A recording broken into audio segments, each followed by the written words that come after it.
খুব ভোরে বাড়ি থেকে বের হলাম। তখন বাজে প্রায় 6টা। বাস স্ট্যান্ডে এসে বাস আসা একটু দেরি, তাই নাস্তা সেরে নিলাম। নাস্তার তালিকায় ছিল পরোটা এবং ডাল। আসসালামু আলাইকুম, সবাই কেমন আছেন? সবাইকে শুভেচ্ছা জানাচ্ছি আমার এই 3 মিনিটের ভিডিওতে। আশা রাখি আপনারা সবাই আল্লাহর রহমতে ভালো আছেন। আমিও আপনাদের দোয়ায় আল্লাহর রহমতে ভালো আছি। আমি বাসে উঠে পড়লাম। আমি ঢাকায় আসছিলাম। আজকে ভোরবেলা বের হয়েছি। খুবই সুন্দর দৃশ্যগুলো দেখতেই পাচ্ছেন। আজকে একটু আকাশটা মেঘলা ছিল, কুয়াশা ভাব ছিল। এখন গরমকাল, কিন্তু কুয়াশা কুয়াশা ভাব ছিল। আমার কাছে বেশ ভালো লাগছিল খুব সকালে যেহেতু বের হয়েছি। একদম নিরিবিলি পরিবেশ। নিরিবিলি পরিবেশটা আমার কাছে এতটাই ভালো লাগছিল, আমাকে মুগ্ধ করেছে। আমি দৃশ্যগুলো সবসময় পছন্দ করি, গ্রামের দৃশ্যগুলো। গ্রামের দৃশ্য আমার সবসময় মন টানে।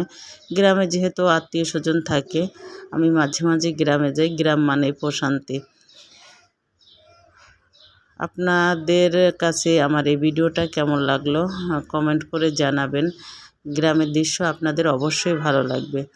আমি এদিক থেকে চলে আসলাম, এসে ফেরিতে উঠলাম। ফেরিতে উঠে ভিডিও ধারণ করছিলাম।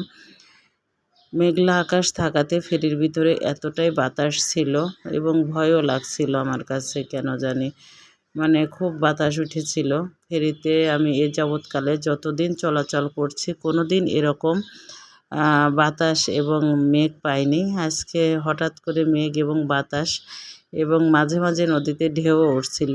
আমার কাছে কেন জানি আজকে একটু অন্যরকম জার্নি, একটু ভয় লাগছিল। যাই হোক, আমি ফেরিতে ভিডিও নিচ্ছিলাম এবং বাসে থেকে নেমেই ছিলাম, বাসের ভিতরে ছিলাম না। কারণ আমি সব সময় আবহাওয়া এবং প্রকৃতি ভীষণ ভালোবাসি। এই জন্য বাসের থেকে নেমে পড়েছিলাম। নেমে ভিডিওগুলো ধারণ করছিলাম। পাশেই আর একটা ফেরি ছিল, ওই ফেরির ছবিটা নিয়েছিলাম। আকাশটা দেখলে পরে বুঝতেই পাচ্ছেন যে কতটা মেঘলা। এই মেঘলা আকাশ আমাকে আজকে ভয় ধরিয়ে দিল। যাই হোক, আমরা যারা ফেসবুকে কাজ করছি, আমাদের নিয়ম অনুযায়ী তো ভিডিও দিতেই হয়। বড় ভিডিও দিই, ছোট ভিডিও দিই। আশা রাখি ভালোবাসা দিয়ে আপনারা সবাই পাশে থাকবেন এবং ভালোবাসা দিয়েই যাবেন। আমিও আপনাদের ভালোবাসা দিয়ে পাশে থাকবো ইনশাল্লাহ। আমরা সবাই সহযোগিতা করব এবং পাশে থাকব।